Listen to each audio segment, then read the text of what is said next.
নমস্কাৰ ষ্টুডিঅ'ৰ মেজত মই মিনাজুদ্দিন আহমেদ লৈ আহিছো এটা গুৰুত্বপূৰ্ণ খবৰ পুনৰবাৰ চৰকাৰৰ লুখত পৰিছে নেকি শিক্ষক ভিক্টৰ দাস চৰকাৰৰ আক্ৰোশৰ বলি হৈছে নেকি ভিক্টৰ দাস বাৰম্বাৰ কিয় আৰক্ষীয়ে এনেদৰে গ্ৰেপ্তাৰ কৰি লৈ আহে ভিক্টৰ দাসক সাধাৰণ কিছু কথাৰ বাবে ভিক্টৰ দাসৰ ঘৰত কিয় চলিল অভিযান পূৰ্বেও ভিক্টৰ দাস আক্ৰোশৰ বলি হৈছিল চৰকাৰৰ আক্ৰোশৰ বলি হ'বলগীয়া হৈছিল বিভাগীয় কৰ্তৃপক্ষৰ তথা ভিক্টৰ দাস আৰু পূৰ্বে চৰকাৰৰ কিছু কাম কাজক সমালোচনা কৰিছিল চৰকাৰৰ কিছু কামক আঙুলি টুৱাইছিল ভিক্টৰ দাসে যাৰ বাবে পূৰ্বতে জেলত যাবলগীয়া হৈছিল ভিক্টৰ দাস আকৌ এইবাৰ পুনৰবাৰ এই যি নিযুক্তি পৰীক্ষা এই নিযুক্তি পৰীক্ষাক লৈ শেহতীয়াভাৱে ভিক্টৰ দাসে মুখ খুলিছে মুখ খুলিছে ভিক্টৰ দাসে উন্মোচন কৰিছে কিছু কথা আৰু কেনেদৰে এই সমগ্ৰ বিষয় সন্দৰ্ভত মন্তব্য আগবঢ়াইছিল ভিক্টৰ দাসে সেয়া সামাজিক মাধ্যমত উপলব্ধ হৈছিল কিছু সাধাৰণ ঘটনা সংঘটিত হৈছিল ভিক্টৰ দাসৰ লগত কেইটামান দিন পূৰ্বে নিশা আৰু তাৰ পিছতেই কিছু বিষয় বনাই লৈ ভিক্টৰ দাসক ৰুখত পৰিল নেকি ভিক্টৰ দাস চৰকাৰৰ আৰু এনেদৰে এতিয়া ভিক্টৰ দাসে পুনৰবাৰ চৰকাৰৰ আক্ৰোশৰ বলি হ'ব লগা হৈছে নেকি এটা বৃহৎ আৰক্ষীৰ দলে ইতিমধ্যে ভিক্টৰ দাসৰ ঘৰত অভিযান চলাইছে হাজো আৰক্ষী আৰু দদৰা আৰক্ষী ইতিমধ্যে ভিক্টৰ দাসৰ ঘৰত উপস্থিত হৈছে আৰু অভিযান চলাইছে এক প্ৰকাৰ যেন পুনৰবাৰ ৰুখত পৰিছে চৰকাৰৰ ভিক্টৰ দাস সবিশেষ এই টকছৰ বাবে বিপদত এতিয়া ভিক্টৰ দাস শিক্ষক ভিক্টৰ দাস এতিয়া বিপদত পৰিছে পুনৰবাৰ চৰকাৰৰ ৰুখত পৰিল নেকি ভিক্টৰ দাস ভিক্টৰৰ ঘৰত বৃহৎ আৰক্ষী দলৰ অভিযান হাজো আৰু দদৰা আৰক্ষীয়ে ভিক্টৰক লগত লৈ ঘৰত চলালে অভিযান কিন্তু কিয় চলালে প্ৰায় 20 জনীয়া এটা আৰক্ষী দলে চলালে এই অভিযান আৰক্ষীৰ জিম্মাৰ আজি মিয়াদ উকলিব ভিক্টৰ দাসৰ আৰক্ষীৰ জিম্মাত আছিল ইমান দিনে আৰু যি দুদিন তিনিদিন ধৰি আৰক্ষীৰ জিম্মাত আছিল আৰু আজি ইতিমধ্যে মিয়াদ উকলিছে আৰু ইতিমধ্যে আদালতত হাজিৰ কৰোৱা হৈছে মিয়াদ উকলাৰ পূৰ্বে ভিক্টৰক লগত লৈ অভিযান চলালে আৰক্ষীৰ এটা দলে এক প্ৰকাৰ যেন পুনৰ চৰকাৰৰ ৰুখৰ বলি হ'ল ভিক্টৰ আৰু এই মুহূৰ্তত পুনৰ যেন এটাৰ পিছত আন এটা অভিযোগ জাপি দিব পাৰে ভিক্টৰৰ গাত আৰু যাৰ বাবে ইতিমধ্যে এনেদৰে এতিয়া আৰক্ষীক লগত লৈ অভিযান চলাবলৈ উপস্থিত হৈছে গৈ ভিক্টৰৰ ঘৰত আৰু বিপদত এতিয়া পৰিছে ভিক্টৰ দাস আৰু এনেদৰে এতিয়া হাজো আৰু দদৰা আৰক্ষীয়ে ভিক্টৰক লগত লৈ অভিযান চলাইছিল কিন্তু কি বিষয়ত অভিযান চলাইছিল সেয়া এতিয়া অস্পষ্ট ইতিমধ্যে গোপন সূত্ৰৰ পৰা খবৰ পোৱা অনুসৰি ভিক্টৰৰ ঘৰত কোনো ধৰণৰ তথ্য লাভ কৰা নাই আৰক্ষীয়ে কোনো আপত্তিজনক তথ্য ভিক্টৰৰ ঘৰত নাই বা কোনো ধৰণৰ তথ্য পাতি নাই ভিক্টৰৰ ঘৰত যি তথ্যৰ আধাৰত অভিযান চলাইছিল সেই তথ্য লাভ কৰা নাই কোনো ধৰণৰ আপত্তিজনক নথিপত্ৰ ভিক্টৰৰ লগত নাই আৰু এনেদৰে এতিয়া আৰক্ষীয়ে অভিযান চলাইছিল শেহতীয়াভাৱে আজি আৰক্ষীৰ জিম্মাৰ পৰা মিয়াদ উকলিছিল ভিক্টৰৰ আৰু আজি আৰক্ষীৰ জিম্মাৰ পৰা মিয়াদ উকলাৰ পূৰ্বে এনেদৰে দদৰা আৰক্ষী আৰু হাজো আৰক্ষীক লগত লৈ ভিক্টৰৰ ঘৰত অভিযান চলাইছিল কিবা আপত্তিজনক নথিপত্ৰ আছে নেকি কিন্তু সেয়াও অস্পষ্ট যদিও গোপন খবৰৰ ভিত্তিত আমি ইতিমধ্যে গম পাইছোঁ কোনো ধৰণৰ আপত্তিজনক নথিপত্ৰ উদ্ধাৰ কৰিবলৈ সক্ষম হোৱা নাই ভিক্টৰৰ ঘৰৰ পৰা আৰু এই মুহূৰ্তত আমি দেখুৱাই গৈছোঁ ভিক্টৰৰ ঘৰৰ পৰিৱেশ আৰু এনেদৰে এতিয়া অভিযান চলোৱা হৈছিল এই মুহূৰ্তত প্ৰশ্ন উত্থাপন হয় কিছু সামান্য কথাৰ বাবে কিছু সামান্য তৰ্কাতৰ্কিৰ বাবে হওক অথবা কিছু সামান্য ইজনৰ আনজনৰ লগত কিছু সামান্য ঘটনা সংঘটিত হোৱাৰ বাবে ভিক্টৰক এনেদৰে এটা বৃহৎ আৰক্ষীৰ দলে সেই শনিবাৰে নিশা নিজ বাসগৃহৰ পৰা প্ৰায় 50 জনীয়া আৰক্ষীৰ দল উপস্থিত হৈ ভিক্টৰক গ্ৰেপ্তাৰ কৰা হৈছিল তাৰ পিছতে আৰক্ষীৰ জিম্মাত লৈছিল ভিক্টৰক আৰু আজি আৰক্ষীৰ জিম্মাৰ মিয়াদ উকলিব আৰু মিয়াদ উকলাৰ পূৰ্বে পুনৰবাৰ এটা 20 জনীয়া আৰক্ষীৰ দল উপস্থিত হৈছিল গৈ ভিক্টৰৰ ঘৰত দদৰা আৰক্ষী হাজো আৰক্ষীয়ে যুটীয়াভাৱে ভিক্টৰক লগত লৈ ভিক্টৰৰ দদৰা স্থিত বাসগৃহত অভিযান চলাইছিল কিন্তু কোনো ধৰণৰ আপত্তিজনক নথিপত্ৰ লাভ কৰিবলৈ সক্ষম নহল সেই মুহূৰ্তটো যি মুহূৰ্তত ভিক্টৰক লগত লৈ অভিযান চলাইছিল সেই মুহূৰ্তটো কিন্তু ভিক্টৰ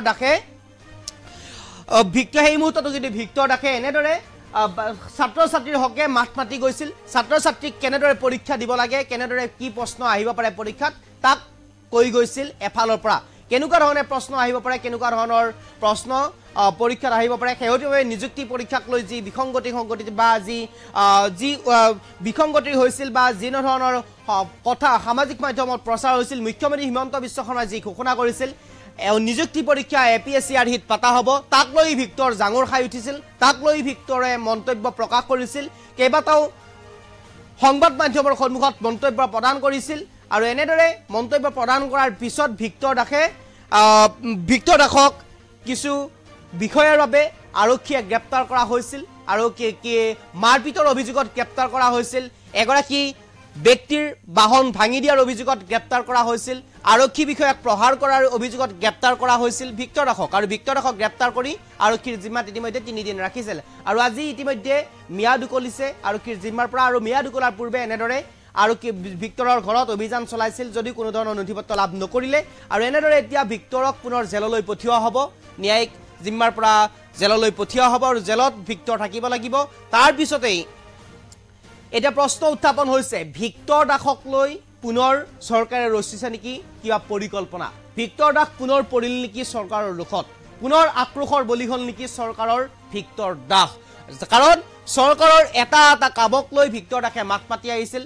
এটা সমালোচনাক লৈ ভিক্টৰে মাত মাতি আহিছিল আৰু এই সমালোচনাক লৈ মাত মাতি অহাৰ পিছতেই চৰকাৰৰ ৰুখত পৰাৰ এক প্ৰকাৰ যেন সম্ভাৱনিতা গা কৰি উঠিছে পুনৰবাৰ ভিক্টৰ দাস কাৰণ ইয়াৰ পূৰ্বে যি নিযুক্তি পৰীক্ষা হৈছিল এই নিযুক্তি পৰীক্ষাটো ভিক্টৰ দাসে মাত মাতিছিল আৰু বিভিন্ন সময়ত বিভিন্ন বিষয়ৰ সন্দৰ্ভত বিভিন্ন অভিযোগ উত্থাপন কৰি বিভিন্ন অভিযোগ ভিক্টৰৰ ওপৰত অহাৰ পিছতে সেই সময়তো ভিক্টৰক গ্ৰেপ্তাৰ কৰা হৈছিল এইবাৰ আকৌ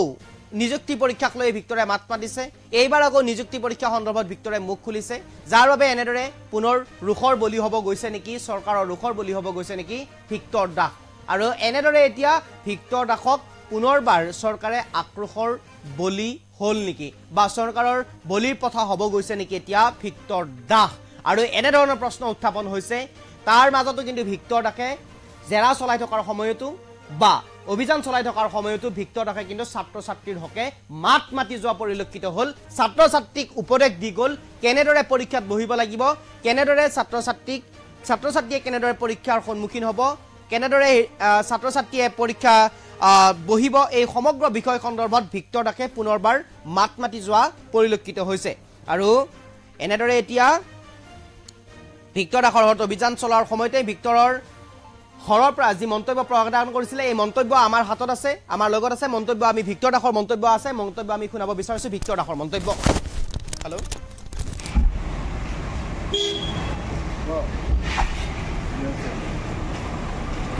জেলত যাম ভেকেশ্যন এটাত গৈ আছোঁ বাকী পঢ়োৱাখিনিতো পঢ়োৱা আছে পঢ়িলে হ'ল everyone is trying their best but Victor Sena will win the race নিগেটিভটো কেনেকৈ হয় সেইটো চেক কৰিলে হ'ল এক্সামিনেশ্যন ৰিটেনে হ'ব যিহেতু অকণমান সাৱধান হ'লে হ'ল আৰু বেলেগ একো কথা নাই ছাত্ৰ সমাজ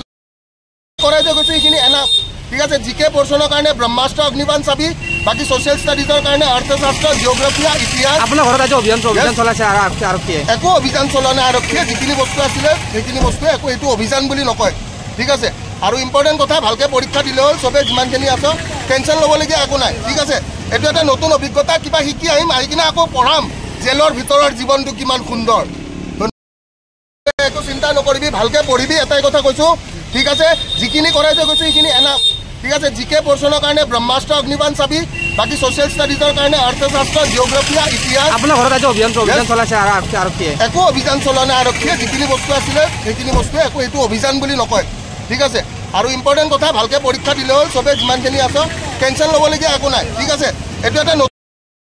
একো চিন্তা নকৰিবি ভালকৈ পঢ়িবি এটাই কথা কৈছোঁ ঠিক আছে যিখিনি কৰাই যে গৈছোঁ সেইখিনি এনাফ ঠিক আছে জিকে পৰ্চনৰ কাৰণে ব্ৰহ্মাস্ত্ৰ অগ্নিবাণ চাবি বাকী ছ'চিয়েল ষ্টাডিজৰ কাৰণে অৰ্থশাস্ত্ৰ জিঅ'গ্ৰাফী ইতিহাস আপোনাৰ ঘৰত আজি অভিযান চলাইছে আৰক্ষীয়ে একো অভিযান চলোৱা নাই আৰক্ষীয়ে যিখিনি বস্তু আছিলে সেইখিনি বস্তুৱে একো এইটো অভিযান বুলি নকয় ঠিক আছে আৰু ইম্পৰ্টেণ্ট কথা ভালকৈ পৰীক্ষা দিলে হ'ল চবেই যিমানখিনি আছ টেনশ্যন ল'বলগীয়া একো নাই ঠিক আছে এইটো এটা নতুন অভিজ্ঞতা কিবা শিকি আহিম আহি কিনে আকৌ পঢ়াম জেলৰ ভিতৰৰ জীৱনটো ভালকৈ পঢ়িবি এটাই কথা কৈছোঁ ঠিক আছে যিখিনি কৰাই যে গৈছোঁ সেইখিনি এনাফ ঠিক আছে জিকে পৰ্চনৰ কাৰণে ব্ৰহ্মাস্ত্ৰ অগ্নিবাণ চাবি বাকী ছ'চিয়েল ষ্টাডিজৰ কাৰণে অৰ্থশাস্ত্ৰ জিঅ'গ্ৰাফী ইতিহাস আপোনাৰ ঘৰত আজি অভিযান চলাইছে আৰক্ষীয়ে একো অভিযান চলোৱা নাই আৰক্ষীয়ে যিখিনি বস্তু আছিলে সেইখিনি বস্তুৱে একো এইটো অভিযান বুলি নকয় ঠিক আছে আৰু ইম্পৰ্টেণ্ট কথা ভালকৈ পৰীক্ষা দিলে হ'ল চবেই যিমানখিনি আছ টেনশ্যন ল'বলগীয়া একো নাই ঠিক আছে এইটো এটা নতুন অভিজ্ঞতা কিবা শিকি আহিম আহি কিনে আকৌ পঢ়াম জেলৰ ভিতৰৰ জীৱনটো কিমান সুন্দৰ ধন্যবাদ